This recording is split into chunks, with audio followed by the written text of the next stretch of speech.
You might ask, when does it end? That's what some lawmakers are wondering after the latest bill for Ukraine funding passed. The U.S. has given Ukraine an additional $61 billion to help them in their fight against Vladimir Putin. That is more than the budget for the entire United States Marine Corps for this year. But some observers warn Ukraine's billions aren't enough. This is from Reuters. Ukraine's $61 billion lifeline is not enough. It's good for this year, but what about next? Reuters says that to get Ukraine through 2028, they would need $320 billion. That's more than we spend on the Navy and the Marine Corps. Lots more. Senator Ron Johnson sits on Foreign Relations, Budget, and Homeland Security Committees. Senator, you and I don't want to say we butted heads, but we had a couple of conversations about this. And you made exactly this point, and I kind of questioned it, and you are dead on that you give a mouse a cookie and they want a glass of milk. Well, I won't rub it in, and quite honestly, I hope I'm wrong. I'm hoping the $61 billion will convince Vladimir Putin to come to the negotiating table and end this war. But I don't think it will. I mean, again, my point for well over a year is Vladimir Putin will not lose this war. They have 4 times the population. They can produce 4.5 times the 155 millimeter shells at a tenth of the price of the West. The average age of Ukrainian soldiers is 43 years. So when Chuck Schumer came out of the White House and said, this is simple. If Ukraine gets the $60 billion, they win. If they don't, they lose. I mean, again, he was lying through his teeth. He knew that wasn't true. And now the Biden administration is saying, well, I don't think this is going to quite do it. They're talking about a 10-year security pact. Again, I want this war to end. I'm concerned about the Ukrainian people.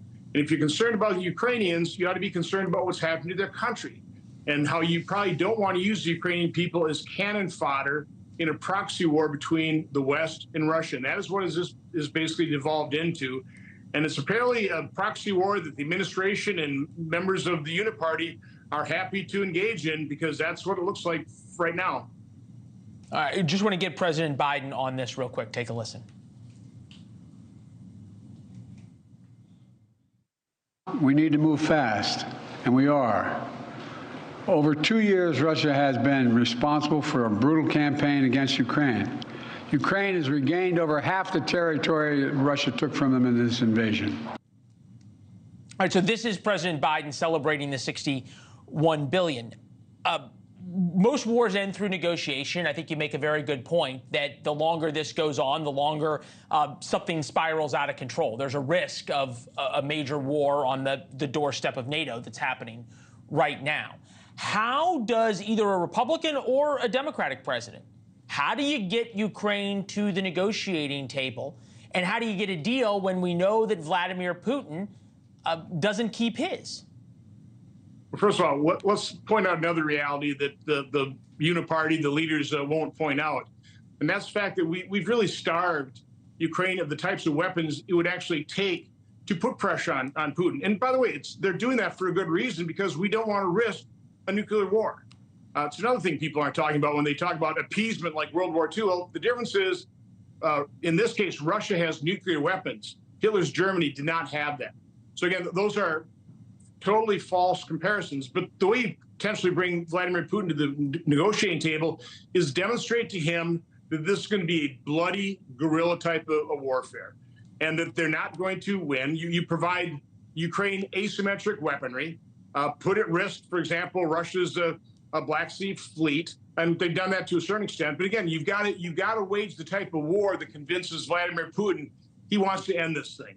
It's the only way. But again, I don't see any strategy for doing that. That's not the way they're talking. Right. They're talking about guaranteeing that Ukraine can come into NATO. That's not going to bring Vladimir Putin to the negotiating table. It might have prevented him from invading had we said NATO membership is off the table for Ukraine. Recognizing that was a red line for Russia, but we weren't intelligent enough to do that. We allowed this invasion, quite honestly. We almost egged it on. We didn't do everything we could to prevent it. Now we're in this bloody stalemate, and I don't see a strategy from the Biden administration or, quite honestly, Democrats or Republican leadership in Congress to end this thing. Just provide more money. It's going to be putting money down a hole for the ordinary kids' future, and they'll be right back here again next year saying we've got to do it again. This is about freedom, about democracy. I want to end the war. Well, Senator, I appreciate you not rubbing it in. A true gentleman. and willing to have an honest conversation about it. But you were right, dead on this. Thanks for watching. Go to joinnn.com to find NewsNation on your television provider. And don't forget to click the red subscribe button below to get more of NewsNation's fact-driven, unbiased coverage.